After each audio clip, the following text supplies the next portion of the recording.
आज 25 फरवरी 2026 है।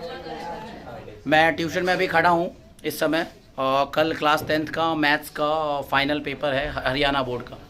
तो बच्चों को काफ़ी तैयारी करा दी है, काफ़ी अच्छे से करा दी है, बच्चों की प्रिपरेशन भी हो रखी है। और एक बार बच्चों से मिल लेते हैं कैसे क्या हाल चाल है। और बच्चों हो गई तैयारी? कल के पेपर में क्या करके आने वाले हो? तो कल है 26 फरवरी 2026, मैथ्स का है फाइनल पेपर। और 2025 के एक्सपीरियंस से बताऊं, हरियाणा बोर्ड का पेपर टफ आया था। स्टैंडर्ड का बेसिक वाज नॉर्मल, जिनका बेसिक है वो पेपर ठीक था। सैंपल पेपर हल्का सा टफ आया है, तो बहुत प्रोबेबली चांस है कि बेसिक का पेपर थोड़ा और टफ आएगा, ठीक है। और अगर मैं बात करूं स्टैंडर्ड की, तो उनका पेपर बहुत टफ भी आ सकता है, मॉडरेट भी आ सकता है, 2025 का लेवल भी हो सकता है, और हो सकता है कि 2024 का लेवल भी आ जाए, इजी भी आ सकता है, ठीक है। क्योंकि सीबीएसई में भी कुछ सीरीज पता है ना आपको, आसान आ गई थी और कुछ बहुत मुश्किल आ गई थी।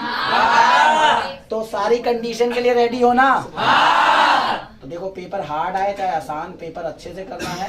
और हार्ड आएगा तो सबके लिए आएगा, और आसान आएगा तो सबके लिए आएगा। फॉर्मूलाज अच्छे से रिवाइज करना है, देख लेना है, सारी चीज अच्छे से समराइज में, ठीक है। और पेपर जब आप एग्जाम हॉल में पहुंचोगे तो मेन जो फॉर्मूला है वो साइड में पहले ही फटाफट नोट कर लेना, जैसे आंसर शीट आपको मिलेगी जो आप भूल सकते हो, ठीक है। समझ आ रही है बात कि नहीं आ रही है?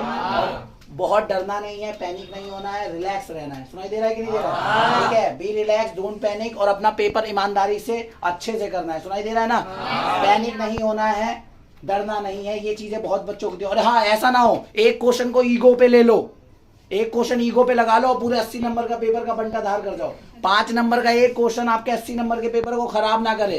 सुनाई दे रहा है ना? वो 5 नंबर का है, आप देख लेना, उसमें जो आ रहा है आप कर देना, लेकिन उसके चक्कर में ये ना हो कि बाकी पेपर भी क्या हो जाए, ठीक है। तो पेपर अच्छे से करना है। All the best Haryana board के सभी के बच्चों को मैथ्स पेपर के लिए, ऑल द वेरी